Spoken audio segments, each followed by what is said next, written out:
Welcome everyone.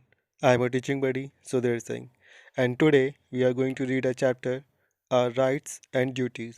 And I'm taking this chapter from a book, New Getting Ahead in Social Studies, Book 4. Let's start.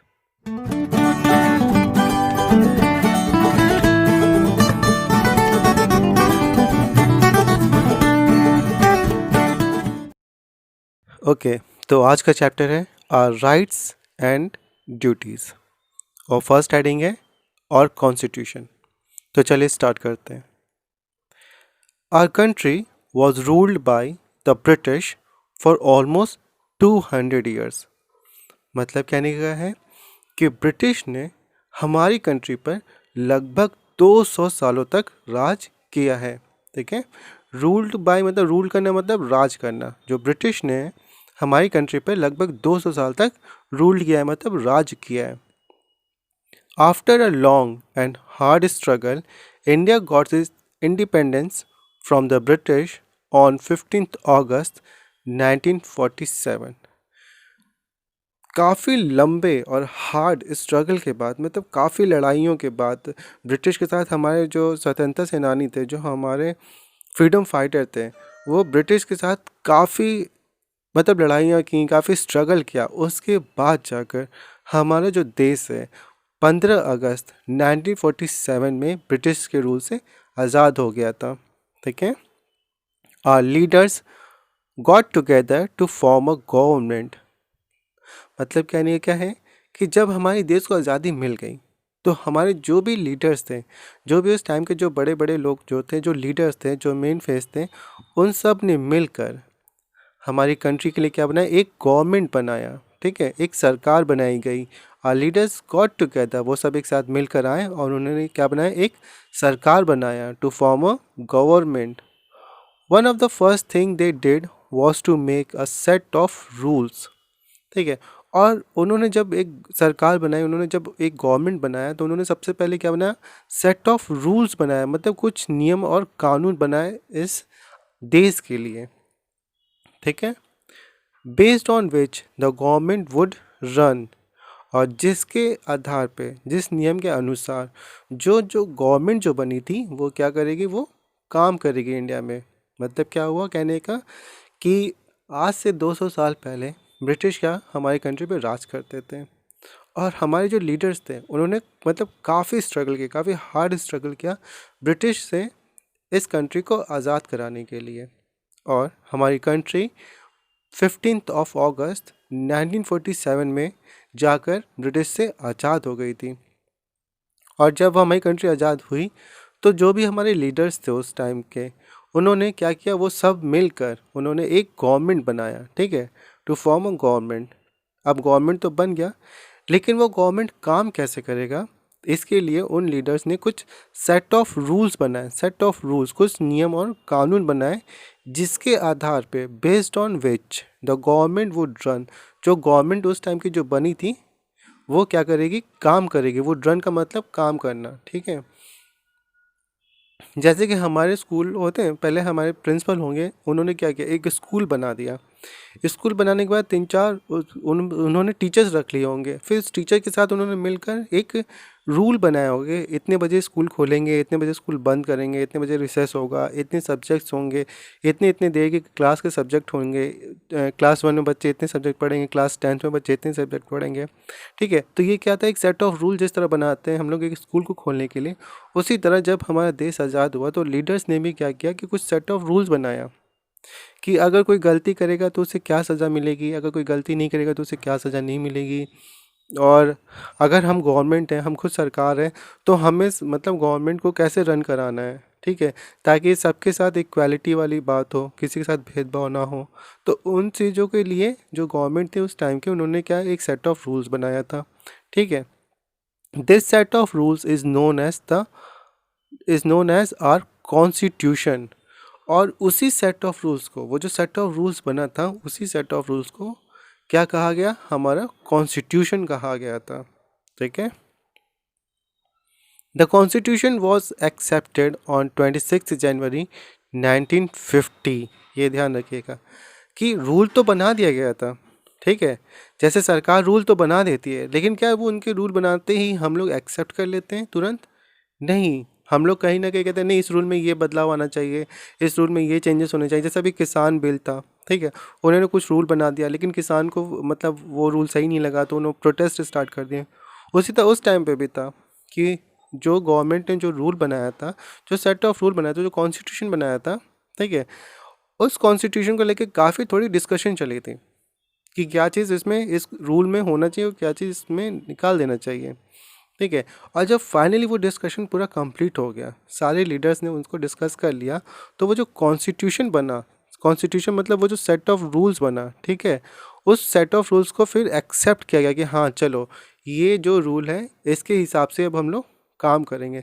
तो वो जो constitution था, वो जो set of rule था, उसको एक्सेप्ट किया गया ऑन 26 जनवरी 1950 में, ठीक है, समझ में आया? We celebrated this day as republic day, और उस डे को हम लोग रिपब्लिक डे की तरह सेलिब्रेट करते हैं, जिसे हम लोग कहते हैं हिंदी में गणतंत्र दिवस, ठीक है, क्योंकि उस दिन हमारे देश का जो संविधान है, जो कॉन्स्टिट्यूशन है, उसे गढ़ा गया था, उसे बनाया गया था, उसे एक्सेप्ट किया गया था, ठीक है, वो रूल में आया था, ठीक है।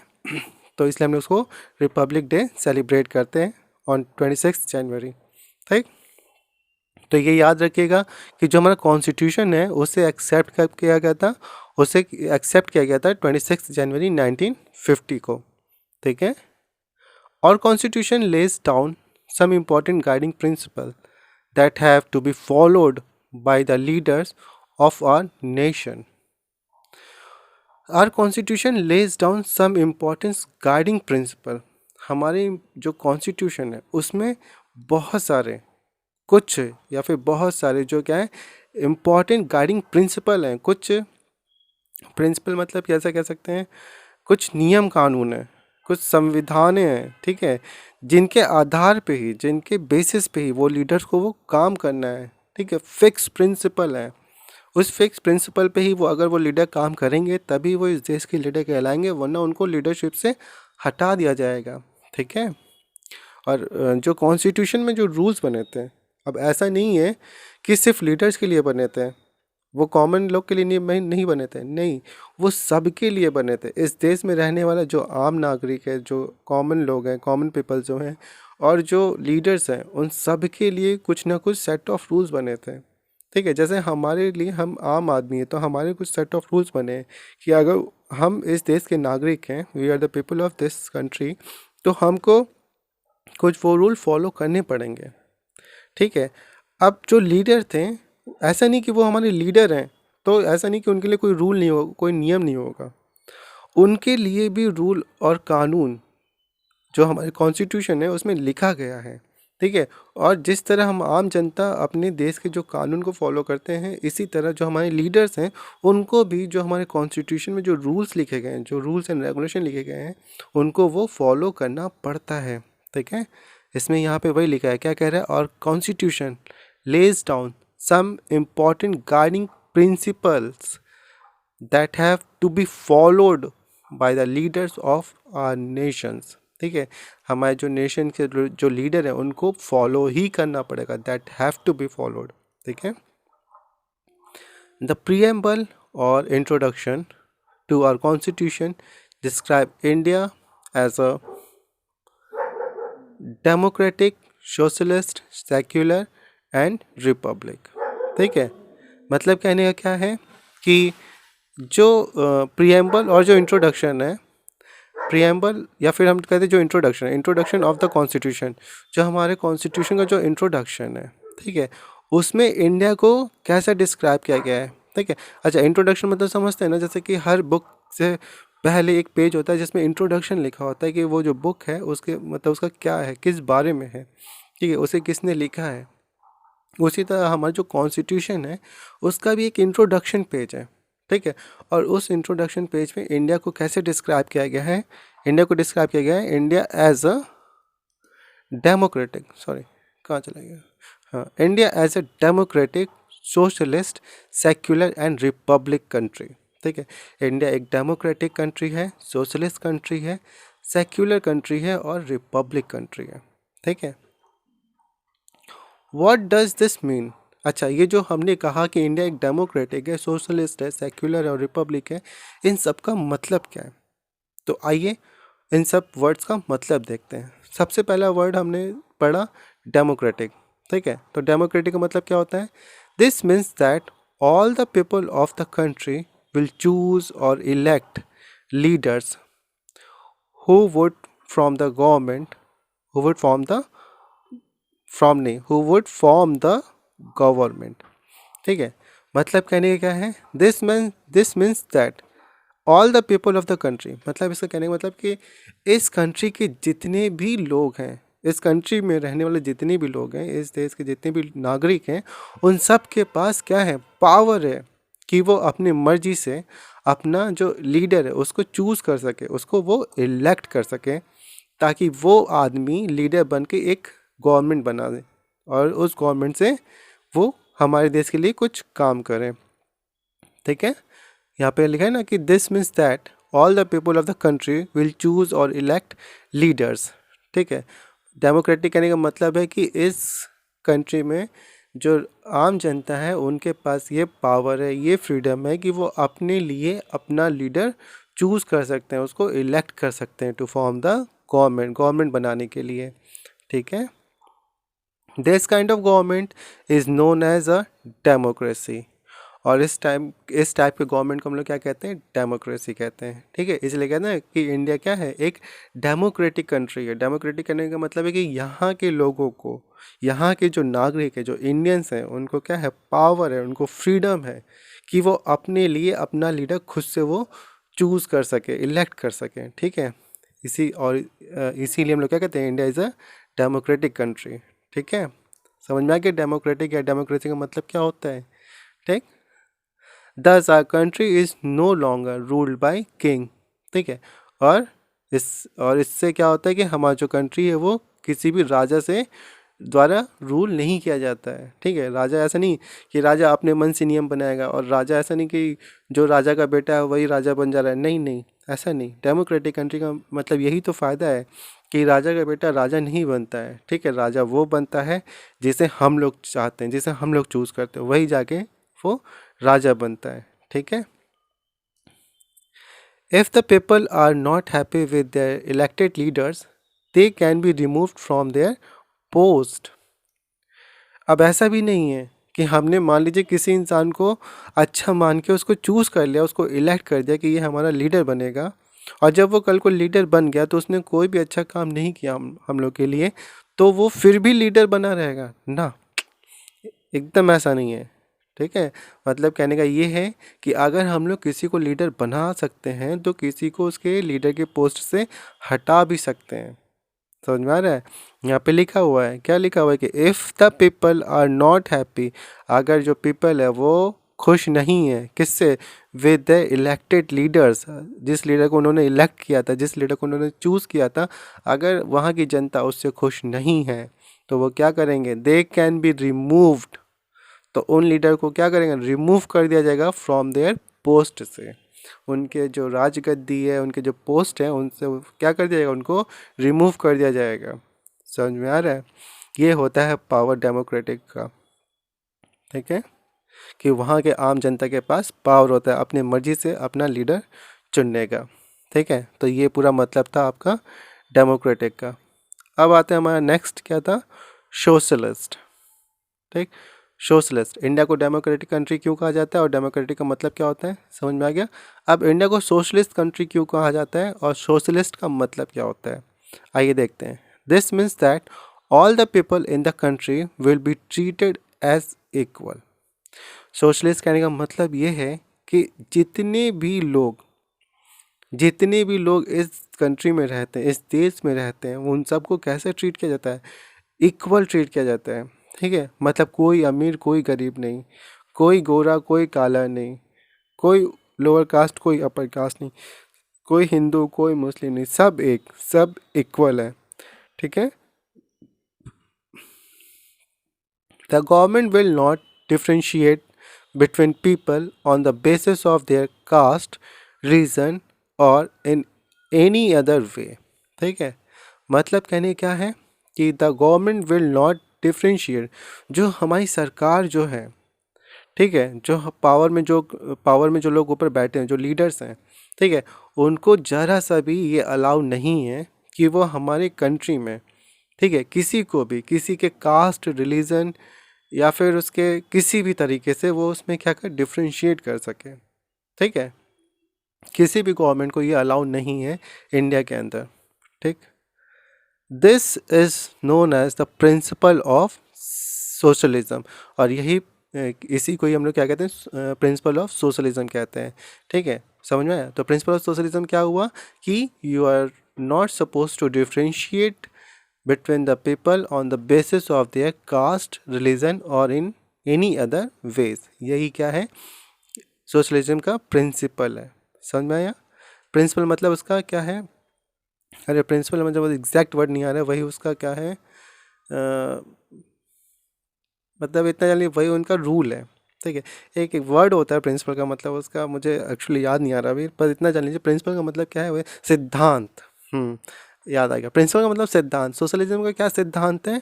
यही सिद्धांत है कि आप कभी भी किसी को उनके कास्ट या रिलीजन के ऊपर उनको डिफ्रेंशिएट नहीं करेंगे, सबको आप इक्वल नज़र से देखेंगे और सबको आप इक्वल अपॉर्चुनिटी देंगे, ठीक है।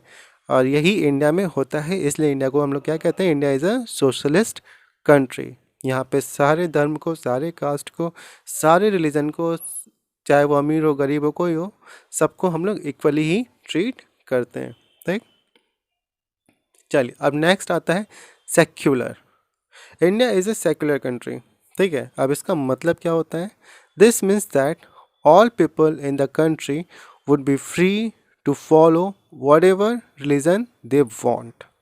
सेकुलर कहने का क्या मतलब है कि इस कंट्री में रहने वाले जो भी लोग हैं, जो भी पीपल हैं, वो क्या हैं, फ्री हैं। फ्री हैं किस लिए? To follow whatever religion they want, जो भी रिलीजन, जो भी धर्म वो चाहते हैं अपनाना, फॉलो करना, वो क्या होते हैं, फॉलो कर सकते हैं, वो फ्री हैं, ठीक है। और अगर आपको याद होगा कि ऐसे ही कुछ हमने अभी जो अपना लास्ट चैप्टर पढ़ा, पीपल हु मेक डिफरेंसेस, उसमें भी एक किंग थे जिन्होंने क्या किया, अपने लोगों को किसी भी रिलीजन, किसी भी धर्म को फॉलो करने के लिए फ्री कर रखा था, ठीक है। और वो कौन थे? वो थे कृष्णदेव राय, ठीक है। कृष्णदेव राय थे, वो कहाँ के थे? Krishnadev Raya ruled in South India about 500 years ago. मतलब कहने क्या था कि जो कृष्णदेव राय थे वो आज से 500 साल पहले साउथ इंडिया में वो रूल करते थे, और उन्होंने क्या कहा था, the people were free to follow whatever religion they wanted. और उन्होंने कहा था कि जो पीपल हैं, उनके जो आम नागरिक थे, जो आम जनता थे, उनसे कृष्णदेव राय ने क्या कहा था कि जाओ, तुम्हें जो धर्म फॉलो करना है, जो रिलीजन फॉलो करना है, तुम अपना फॉलो कर सकते हो, free to follow any religion. और वही चीज़, सेम चीज़ हमारी कॉन्स्टिट्यूशन में भी कहा गया है कि इंडिया क्या है, एक सेक्युलर कंट्री है, जहाँ पे लोग क्या है, फ्री हैं किसी भी धर्म को फॉलो करने के लिए, ठीक है। This is known as the principle of secularism, और इसी को ही हम लोग प्रिंसिपल ऑफ सेकुलरिज्म कहते हैं। प्रिंसिपल ऑफ सेकुलरिज्म मतलब कि जो सेकुलरिज्म का जो सिद्धांत है, जो प्रिंसिपल है, वो क्या है कि आप जो वहाँ अपने रहने वाले लोग हैं, जो अपने नागरिक हैं, अपने कंट्री के जो नागरिक हैं, जो आम लोग हैं, आप उनको किसी भी धर्म को फॉलो करने से पहले आप उनको रोकेंगे नहीं, वो फ्री हैं। कोई हिंदू बनना चाहता है हिंदू बन जाए, कोई मुस्लिम बनना चाहता है मुस्लिम बन जाए, कोई सिख, कोई क्रिश्चियन, कोई कुछ भी बन सकता है। अपने इंडिया कंट्री के अंदर सब कुछ फ्री है, हर कोई इंसान फ्री है, ठीक है। और इसी को हम लोग क्या कहते हैं, सेक्युलर। और इसीलिए हम लोग इंडिया को क्या कहते हैं, India is a secular country, ठीक है। चलिए अब हमारा नेक्स्ट आता है रिपब्लिक। रिपब्लिक का मतलब क्या है कि India is a republic country, मतलब कहने क्या है कि this means that our head of state is elected by the people. इसका मतलब ये है कि हमारा जो स्टेट का जो हेड होता है, स्टेट का जो हमारा हेड होता है, उसको हम लोग कौन इलेक्ट करता है? उसे पीपल इलेक्ट करते हैं, ठीक है, उसे पीपल इलेक्ट करते हैं, ठीक है। India is headed by an elected president, unlike Britain. India जो है, इंडिया को कौन चला रहा है? इलेक्टेड प्रेसिडेंट चला रहे हैं। इलेक्टेड प्रेसिडेंट कहने का मतलब है वो लोग जिनको हम लोग इलेक्ट करके जो चूज़ करके भेज रहे हैं वही इंडिया को आज हेडेड कर रहे हैं। हेडेड कर मतलब इंडिया को आज रूल कर रहे हैं, चला रहे हैं वो लोग, ठीक है। अनलाइक ब्रिटेन, ब्रिटेन की जैसा नहीं है, ब्रिटेन में ऐसा नहीं होता है, ठीक है। मतलब ऐसा नहीं होता था, ठीक है, ऐसा नहीं होता है, ठीक है। अनलाइक ब्रिटेन, ब्रिटेन में क्या होता है, whose head of state is a hereditary monarch, उनका जो हेड ऑफ स्टेट होता है, ठीक है, वहाँ का जो स्टेट का जो हेड होता है वो क्या होता है, हेरिडेटरी होता है। हेरिडेटरी मतलब जो राजा का जो बेटा होता था वही राजा बनता था। मतलब अगर किसी स्टेट का कोई एक राजा है तो उस स्टेट का जो राजा होगा, नेक्स्ट जो राजा होगा वो उसी राजा का बेटा ही राजा बनेगा, ठीक है, कोई और नहीं बनता था। लेकिन इंडिया में ऐसा नहीं है। इंडिया में क्या था कि जो स्टेट का जो हेड होगा उसको हम लोग क्या करते हैं, हम आम जनता लोग उसको इलेक्ट करते हैं, ठीक है। तो चलिए आज इस वीडियो को हम लोग यहीं तक रखते हैं। एंड आई एम श्योर कि आपको ये चैप्टर यहाँ तक जो है समझ में आया होगा, ठीक है। फिर भी कोई पॉइंट आपको कहीं रह गया है तो आप मुझे बता दीजिएगा कमेंट बॉक्स में, हम उसको फिर से एक्सप्लेन कर देंगे, ठीक है। तो फिर इस वीडियो को हम लोग यहीं स्टॉप करते हैं। Till then keep smiling, keep studying, see you guys soon.